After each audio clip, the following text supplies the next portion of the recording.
Bismillahirrahmanirrahim. Assalamualaikum warahmatullahi wabarakatuh.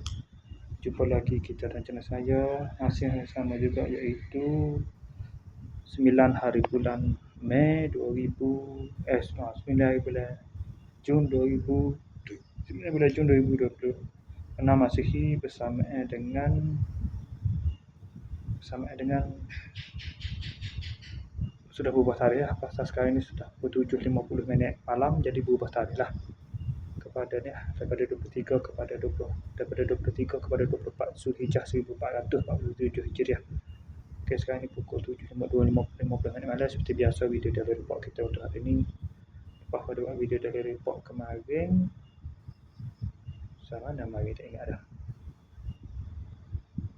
Masuk lebih kurang waktu ni dah, lagi dah. Waktu saya keluar pergi ke David Christie biasa, saya pergi sampai hadiah kepada birthday ni Ani dengan Uwais. Tampak kan baju bobo dengan Batman lah. Saya bagi hadiah jam tangan Dragon Ball dan juga Spiderman. Lepas tu mama dia burger kan, beli burger free lah. Lepas tu terus pergi ke Fikri. Macam biasa lah, aktiviti biasa main internet apa semua. Balik pada pukul 12.10 malam. Tengah malam ada 11.50 malam. Balik rumah tu dah pukul 12. Tapi tidur tu dalam pukul tu juga 11.40 balik.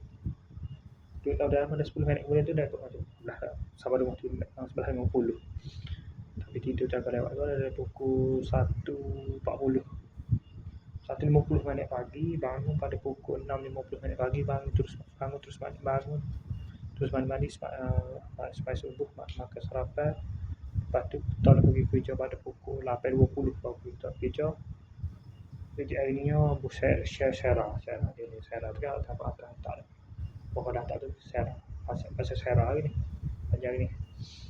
Siap tadi dah pukul 4 minit saya balik itu, terus balik ke rumah. Itu terus mandi semaya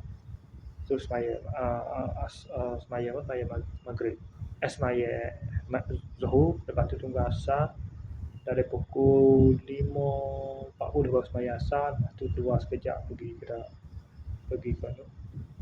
Fikri, pergi buat review video tadi kan, buat setengah tu kan, buat review pun dan 20 dah balik baru keluar sampai sana dalam pukul 6.30 tu buat review pada Shopee sampai pada pukul 3.24 dari kemarin dia dapat kerja tu antara pakai Shopee dah jam tangan tadi lah 3.2 dah. Bagi pada UAS satu Abel dong budak tu anak Akil lah. Saya tukar bukan nama Akil. Abel dong tak nama kapur.